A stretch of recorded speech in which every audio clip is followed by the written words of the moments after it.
Innes wasn't the only one to get a fancy new weapon refine, and Tana's Vidofnir lance got a pretty decent upgrade. Vidofnir got a change to its base effect. Now if the enemy initiates combat and uses a sword, lance, axe, or dragonstone, then Tana gets +7 defense and resistance. This may sound familiar because this is just close defense, and it actually grants an extra defense and res point compared to close defense 3. So this new base effect will come on any of Vidofnir's refines, and it's nice because it added on the extra res to work against dragons. Dragons have become very popular at this point in the game, so Tana can now tank their attacks better, which is great. If you choose the special effect for Vidofnir, then it gets another effect. If Tana is within 2 spaces of an infantry or armor ally, then she gets +4 attack and speed during combat. This is pretty easy to activate because it synergizes with Tana's Guidance C skill, which lets infantry and armor allies move next to her. As such, Tana makes for a great mixed team unit, and the special upgrade plays into that role. If you want that +4 attack and speed, then you need to use Tana alongside some different units. Tana still plays a more defensive role to take full advantage of Vidofnir, but the special upgrade can grant a decent offensive boost if you can position teammates in good spots. Now I want to bring up the question, should Tana even use Vidofnir's playstyle? The reason I want to talk about this is because Tana has one of the best offensive stat lines for flyers with 34 attack and 36 speed. This is insanely good, and it's a main reason why Tana is a popular choice for the Fire Sweep Lance build. I made a whole video talking about this build, so if you want to learn more about it, you can check out the card in the upper right. Now, while Tana is a great user of the Fire Sweep Lance build, she has some major competition in units like Cordelia and Shigure. Both of them have similar stats, and both can also run the Fire Sweep Lance build to good effect. They are also much easier to get, with Cordelia being a 3 to 4 star summon and Shigure being a 4 to 5 star summon. Tana is still stuck as a 5-star exclusive, so maybe she should use Vidofnir to give herself a unique role.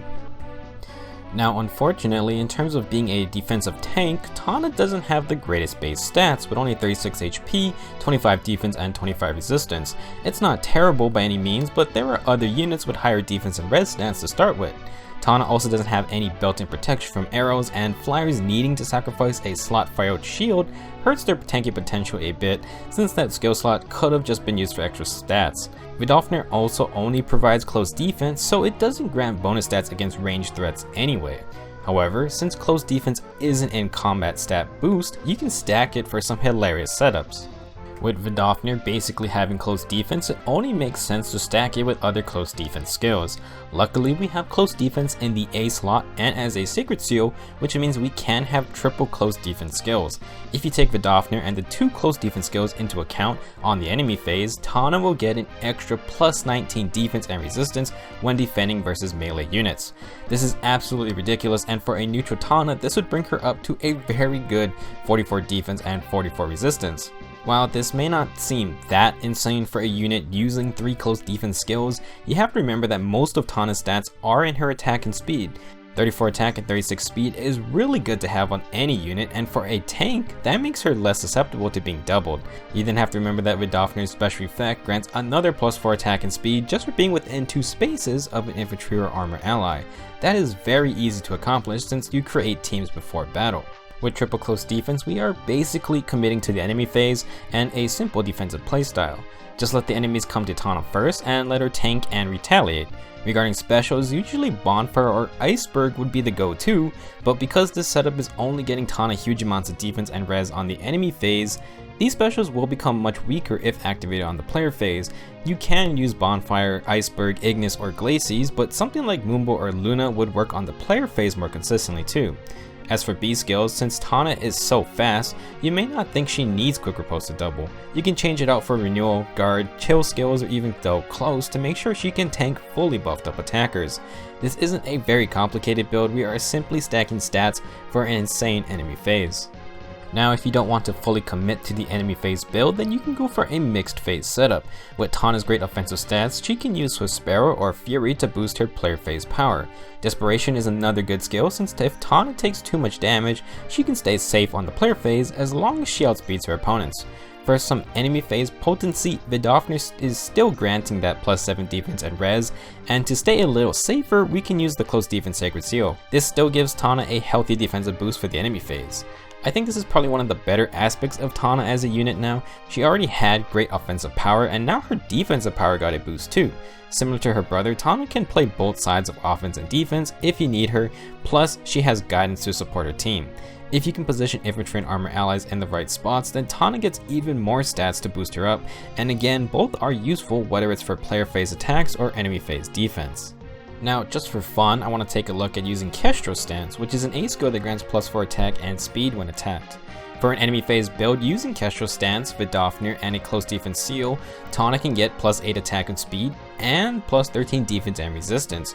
All of this is just in combat stats too, so giving Tana any kind of field buffs makes this scenario sorta ridiculous. The main takeaway is that VIDOFNIR and its special upgrade can provide a ton of extra stats. Despite her weakness to ranged threats, Tana can be very difficult to take down if all you have is melee units. In review, upgraded VIDOFNIR now gives a slightly better close defense 3 and grants an attack and speed boost if Tana is near infantry and armored allies. The extra resistance added on is very good because dragons have become quite popular both in PvE and in the arena, so I am sure it will get a ton of usage. While close defense is a purely enemy phase skill, the attack and speed boost can be used for player phase attacks if you position your team correctly. While we've seen just how tanky Tana can get by stacking close defense skills, tank flyers in general have some major weaknesses. Unlike infantry and armor units, they can't abuse the breath A skills, which is very unfortunate at this point in the game. The focus on special activations has kind of taken over to the point where not having special cooldown reduction of some kind hurts a lot.